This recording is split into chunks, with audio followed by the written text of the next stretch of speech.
Dear people, this is so special this morning, and it is a joy and a celebration for me to have him here. We have been friends forever, since we were babies together.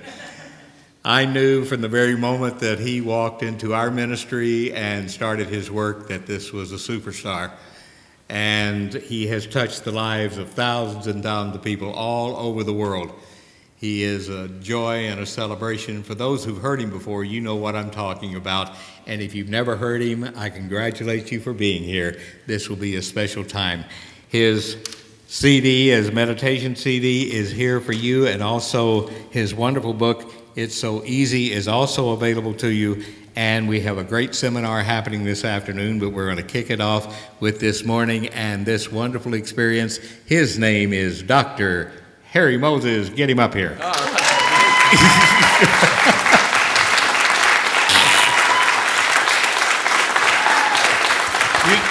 You notice, thank you very much. You notice only somebody with 3 names, J. Scott Neal, would introduce me with only 2 names, right? Harry Moses. There you go. Harry Mogan. Mogan Moses, exactly. Well, good morning, good morning. What a thrill to be here. I have been ordained now for a little over 21 years. And you begin that path to get ordained probably takes 7 or 8 years. For me, it took about 15 or 16. I'm a slow learner that way. Just because, you know, the universe knocks on us. Have you ever noticed that the universe sort of knocks on the door of your soul and sometimes we're too busy, we ignore it? Yeah. Sorry, I have all kinds of problems. I can't really do what you need, God, right now. I'll get to you. I like that. I talk to people all the time and I say, what is your spirituality? And they say, what do you mean? I said, well, do you approach spirit in any particular way? Did you have a religion? Do you have anything? So, well, no, I'm going to get to that later in life. I don't know why. For me, I don't know how it is for all of you, but for me, when I began to look into this teaching, I was laying in a hospital bed, and I had a bunch of medical doctors, a whole team of them, at a very famous hospital. MD stands for minor deity. And I had a bunch of these MDs all telling me that I would never walk again, that I needed to get used to, maybe I'd be able to get vertical enough to go to the bathroom and back, and that I needed to begin to adjust my lifestyle to those things. My grandfather, I took a little sidebar story. My grandfather, whom I adored, was a very gentle man, and he had a very funny way of petting dogs, for anybody who ever has a dog. And he used to get whatever dog it was, and the dogs loved him, and he would go, nice doggy, nice doggy. He would just take his hand and pat the top of their head and say, nice doggy, nice doggy. And I always said, Grandpa, dogs don't like that. He said, oh yes, doggies like that. He said, nice doggy. So when I was in the hospital and all these doctors, said I wasn't ever going to walk again, I looked at them and I said, I'm a skier. So this prognosis of not walking again this is not good. If you're a skier, the Tibetan Book of the Dead, it says, we came from the light, we put on a coat of skins, and we shall return to the light. And the great mystic, the St. Gene Roddenberry, you know about St. Gene Roddenberry? He wrote Star Trek. And on this planet, what St. Gene Roddenberry says is this is a Class M planet, meaning it has oxygen and water and things where biocarbon life forms can actually live. And so this is a Class M planet. And what we know from what we know about astronomy here on this dimension, is that from here to the next Class M planet is a long, long way. Right? So if you're going to put on a coat of skins and come to a Class N planet, and you like this idea of sliding down frozen water, you should probably do it when you're on a planet that has frozen water. Yeah? So this idea of I would never ski again, this did not appeal to me at all. And I was laying there, and the problems were going from bad to worse. They were trying to find out the source of this problem and why all these blood clots had happened, and they were doing one test after the other. I felt like I was a guinea pig in some science experiment. And so as a 20-year-old, 19-year-old kid, having been healthy and happy my whole life, this was a radical change for me. hospitals with doctors saying it's going from bad to worse literally every day. And I got a phone call from a friend, from my brother actually, who said, I have this friend who teaches these ideas that help me. Would you like me to send this guy to the hospital? Well, the guy's name was Hart, William McDonald Hart, Dr. William McDonald Hart. And Dr. Hart came to see Moses in the hospital. And he gave me a new idea. All of these doctors were saying all of these terrible things, and but his credentials were DD, not MD, right? Doctor of Divinity. And he had a different whole idea about what was happening to me. And he sort of planted this idea in my consciousness. He said just two things to me. He said, I'm awfully happy to have met you. He said, the other thing I want you to know is everything's going to work out okay. And Dr. Hart was about 6'6". He was bald, he wore little spectacles. He literally looked like Gandhi on steroids.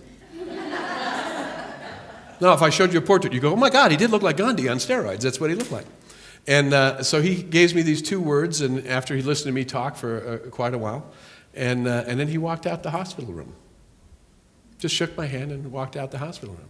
And I watched sort of this bald head recede through those little windows in the hospital door, and I thought that was the strangest thing that's ever happened to me. I talked to him for an hour and a half. He says two things to me, and he walks out of the room.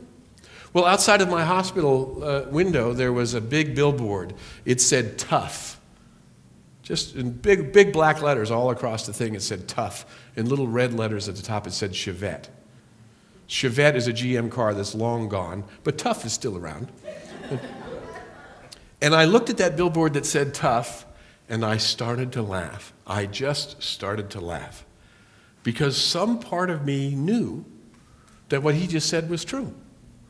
Everything's going to work out okay. And it was funny. It was funny. Like, I'm dying in a hospital bed, at least according to the doctors, and this guy comes and says two things, and he walks out of the room, and now everything is funny. Well, next thing you know, I start laughing, and by myself in the hospital room, I start laughing harder and harder and harder, and I think it's funnier and funnier and funnier, and all of a sudden, my body begins to vibrate, and the room turns into light, and I turn into light, and everything is turning into light, and I think this is funny. This whole thing is just too funny. Everything's turning into light, and the thing is happening. Well, it so happened the surgeon, the vascular surgeon who had been in charge of my case, I had asked him before Dr. Hart came that day, I said, I need to get out of this hospital. I cannot heal here. I need to get home. I need to see birds. I need to be with my dog. I need to get home. And the doctor said, he says, I cannot let you go home with your leg swollen like that. I just can't do it. And I said, well, if my leg wasn't swollen, would you let me go home? He said, yes. So I have this laughing fit in the room. I start laughing so hard that I set the machines off with all the stuff that was in my arms. The machines now start beeping, so here comes the nurses down the hall, and I can't stop laughing. They're pulling things, and I think that, and because the room is full with light, and they're now all in the light. I've never seen anything like this, and this is an extraordinary thing that's happening to me. And this is what is called what I would call a semi-illuminative experience. Some opening to the soul recognizes what's going on and begins to inform you. And I began to have this extraordinary experience. Well, anyway, long story short, the nurses finally calmed me down. They said, no, really, you need to stop laughing. It was very important that I stop laughing. This is serious, right? And I finally calmed down enough and started laughing and began to wipe the tears out of my eyes and blew my nose and all that stuff. Long story short, they came in to measure my legs, as they had been doing every day. They came in to measure my legs the next morning at the crack of dawn, and they were almost normal. The doctor came to see me later that morning around 11 o'clock, and he thought the nurse had written it down wrong. He measured again himself. He said, what the heck happened? I said, I don't know, but you said I could go home. Oh. And he said, okay, you can go home. So less than 24 hours after I met Dr. Hart, I was out of the hospital, my leg almost normal. I couldn't walk. It took a while to get it back to shape. But remember, the doctor said I would never ski again. That was in September. I was skiing in January. And I've been skiing every year since. So I tell you that story because today's lesson, notice I do 20 minutes before I even tell you the title of the lesson. Today's lesson is entitled The Spirit of Being Human. The Spirit of Being Human. Now, I'm going to take you pretty far today. As Jay has pointed out, I have been doing this work. You know the James Taylor song, A Walking Man Walks? You know, I'm an actor as well, and I love the theater and I love the arts. And so I always was, as a professional actor, I always believed that, you know, well, a walking man walks and an acting man acts, right? And you know what? A teaching man teaches. And I've been a teacher for now a lot of years, and teaching is what I do. And I travel, as Jay mentioned, all over the country. I have a center in Burbank. You're always welcome to come see me in Burbank.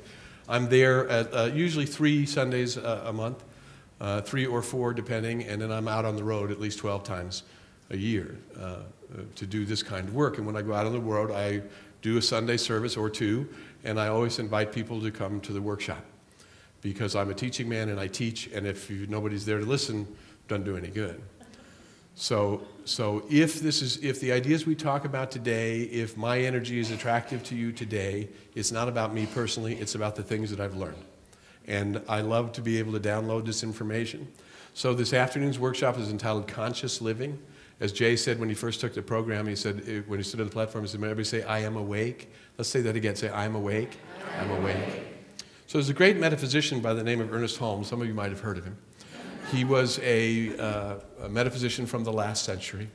He wrote a powerful, powerful book and a bunch of compliments to that book called The Science of Mind. The Science of Mind is a faith, it's a philosophy, it's a way of life, it's a way of actually seeing yourself.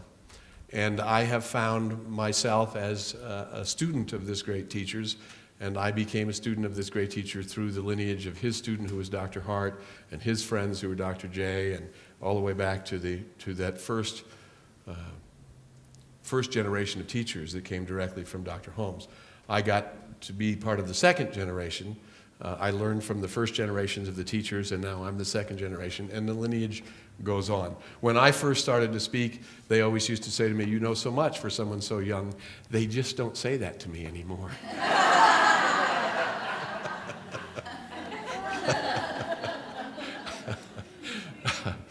So Ernest Holmes had this great line. I like to throw in an Ernest Holmes line. I want to go back to this idea of the Tibetan Book of the Dead quote. We came from the light, we put on a coat of skins, and we shall return to the light. I met some beautiful young lady here this morning, and Dr. J introduced me, and I said, do you believe in reincarnation? She stepped back a second, not knowing what I was going to say. And she says, well, I might believe in reincarnation. I said, well, then happy to see you again.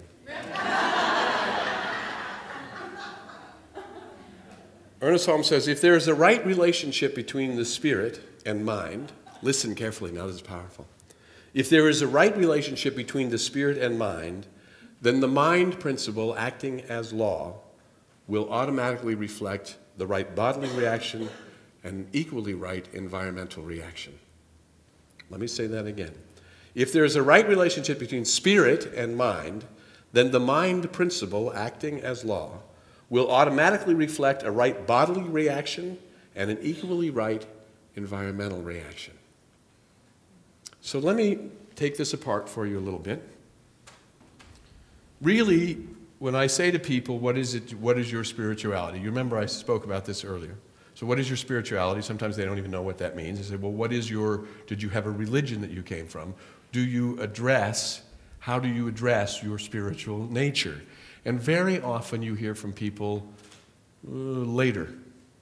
I'm busy. My life is kind of full. I'm going to get to that one day. Well, that, from the moment of my Dr. Hart experience, that never made sense to me.